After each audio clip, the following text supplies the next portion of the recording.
Assainissement, drainage des eaux pluviales, construction et réhabilitation de latrines et de bâtiments, aménagement de jardins publics, le projet d'assainissement et d'amélioration du cadre de vie du district autonome d'Abidjan, PACA, entend apporter une solution durable au phénomène des inondations dans le district autonome d'Abidjan. Il permettra également de consolider les acquis de la mise en œuvre du projet de gestion intégrée du bassin versant du Gourou.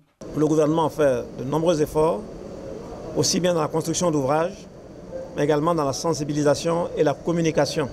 C'est pour cela que le gouvernement a introduit un code de l'hygiène et de la salubrité, et il va introduire également un code de l'assainissement. Ces codes vont comporter un volet répressif pour ceux qui n'agissent pas dans le sens de la loi.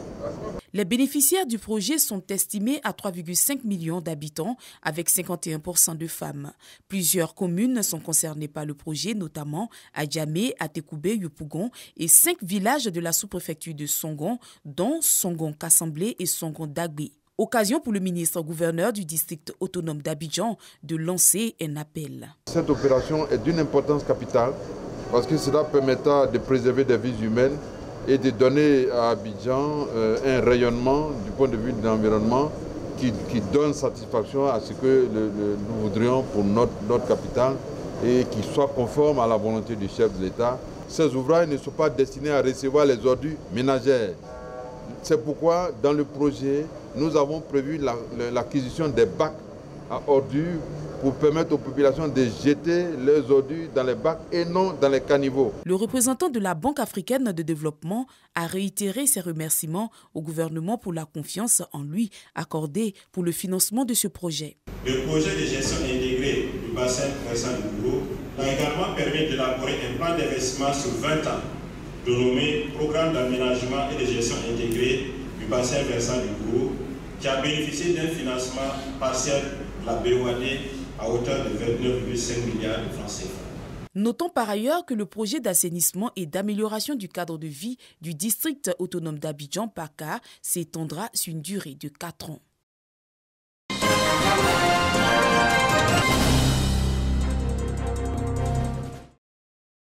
Désiré, Aïcha et leurs camarades étudient tous à l'étranger dans des universités et grandes écoles africaines, européennes et américaines. Comme eux, depuis 2012, ce sont plus de 70 élèves du Poro qui ont vu leurs rêves se réaliser, en partie grâce aux bourses d'excellence offertes par le ministre de la Communication et de l'Économie numérique, Amadou Coulibaly, qui prime chaque année les meilleurs élèves de sa région. Si mes parents devraient avoir la charge de mes billets et de la somme totale de mon cursus, ça va être impossible pour moi en fait d'aller étudier en France. Tout a été à la charge du ministre de la Communication. Après le bac, mon intention était d'intégrer l'INPHB et j'avais déjà postulé, j'avais été admise à l'INPHB, mais à l'international, ça allait être tellement impossible pour mes parents de m'y amener, donc ça a été une très grande grâce pour moi. Cette année encore, les meilleurs du Poro au nombre de 36 de la 6e à la terminale, en passant par l'enseignement supérieur et professionnel, ainsi que 11 structures d'encadrement ont vu leur mérite récompensé à la 11e journée régionale du mérite et de l'excellence du Poro à Korogo. Bourses d'études, ordinateurs, tablettes éducatives et bien d'autres lots remis aux lauréats. L'idée de l'initiateur, le ministre Amadou Coulibaly, fait des élèves du Poro les élites de demain. Une promesse faite à l'ex-premier ministre Amadou Gon Coulibaly. Très souvent, on vient vous voir, il faut donner une bourse à mon enfant. Non, c'est sur la base du mérite. Ce sont vos enfants qui se donnent eux-mêmes leur bourse. Arrêtez d'attendre des coups de pouce. Comptez sur vous-même. Je veux donc dire aux parents, poussez vos enfants à la maison, encadrez-les. Et ils auront mérité d'une nation qui sait être reconnaissante du mérite. Représentant le haut patron de la cérémonie, le Premier ministre Patrick Achi, la ministre de l'Éducation nationale et de l'alphabétisation, Maria Toukone, a dit tout son soutien au ministre Amadou Coulibaly. Avec elle, des membres du gouvernement.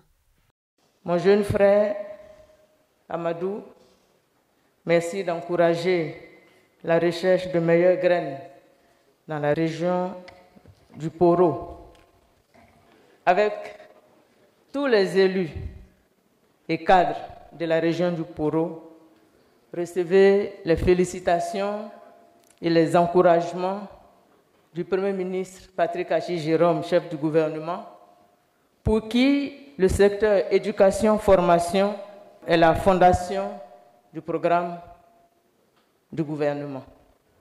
Bravo, chers enfants, pour ces performances. Mais je voudrais tout de suite ajouter que ce n'est qu'une étape vers le succès. Vous devez continuer à travailler. Cette journée de promotion de l'excellence s'achève par un dîner de gala au cours duquel les meilleurs des différents services du Poro ont été aussi primés.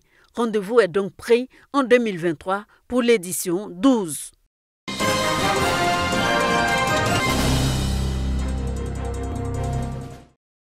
Au nombre de 50, ces enfants issus de la paroisse Saint-Marc de Yopougon-Trois-Rouges célèbrent leur ascension au grade supérieur dans le mouvement d'action catholique Cœur Vaillant, âme vaillante, CVAV. Une ascension qui les engage à servir le Seigneur avec plus de ferveur et d'assiduité. Aujourd'hui, je viens de passer au grade d'aîné. Je remercie tous mes responsables pour nous avoir soutenus. Parce que sans eux, cette prise de foulard n'aurait pas été aussi facile. Et j'invite tous mes camarades, mes amis à participer à ce mouvement. Je suis avec eux pour les accompagner spirituellement. Voilà, c'est bien pour les parents d'inscrire les enfants dans les mouvements et de les accompagner. Voilà, ça permet déjà à Dieu de veiller sur eux. Et puis partout dans leur milieu de vie, ils deviennent les meilleurs. Le mouvement des CVAV est un mouvement qui vise à éveiller les enfants, les aider, les éduquer afin qu'ils puissent vivre plus chrétiennement dans tous les milieux de leur vie. Ces jeunes effectueront dans les mois à venir une mission dans la localité de Korogo. Objectif, partager l'importance du mouvement Cœur Vaillant, âme vaillante et surtout l'impact du mouvement sur leur vie avec les populations de la région du Poro.